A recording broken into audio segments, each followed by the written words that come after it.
Is this show going sci-fi?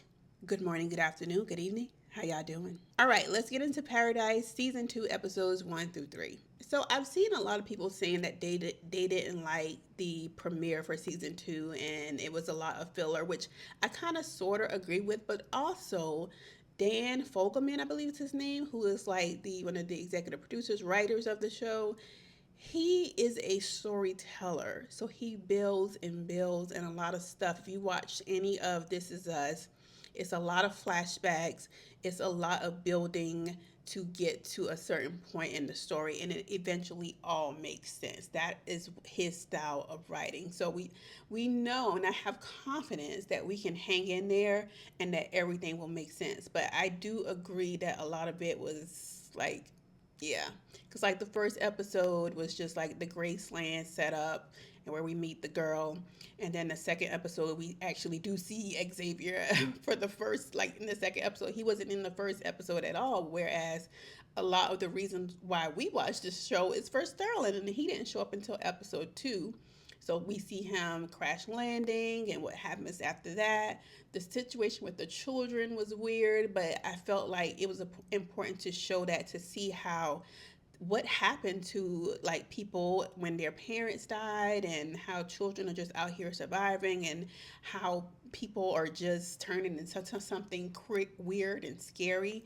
I think all of that was important to show. Was it like a lot of excitement to actually go through and watch? No, but I do think it was important to show. Then in episode 3, we finally get back into the bunker. We see Sinatra waking up. Then we see the dumb man is now president, which is kind of, mimicking real life, but we won't go down that road. So he's president. Sinatra's waking up. They're kind of like, questioning her about the things that played out in last season, giving her a lie detector test. Jane is still up to her old shenanigans. I cannot wait for her to be found out. And old girl, I can't remember the black agent's name, is on to her, but she doesn't set her up. So you gotta be like 5 steps ahead of Jane. And I just wanna know the person who is finally gonna catch up with her, because she is. I have faith that she is gonna get caught eventually. I don't know how many seasons it's going to take, but she is such a good villain.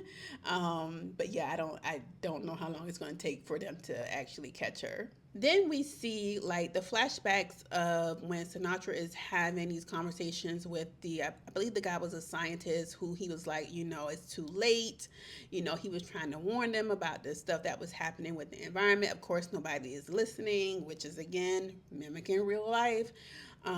But he mentions like the billionaires not having access to that one thing, which is time. Then we see Sinatra is trying to steal this company basically and force this guy to sell his company.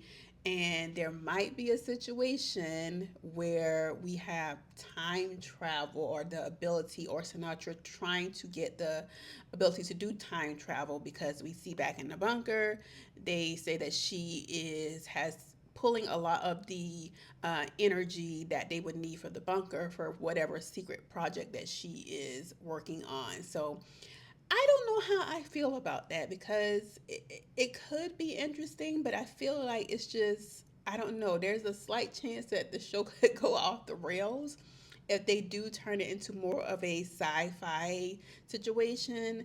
I don't know. I'm kind of leery about that. I'll just say that, just watching episodes 1 through 3, I am leery about the show potentially going down that road. But I don't know. I enjoyed episodes 1 through 3. I will give it a rating of 3.9 out of 5, just based off what we've seen, like, for season 1, which is so, amazing. For the premiere episodes 1 through 3, I'll say again a rating of 3.9 out of 5. But let me know your thoughts in the comments, and I'll chat with you guys in the next one. Peace.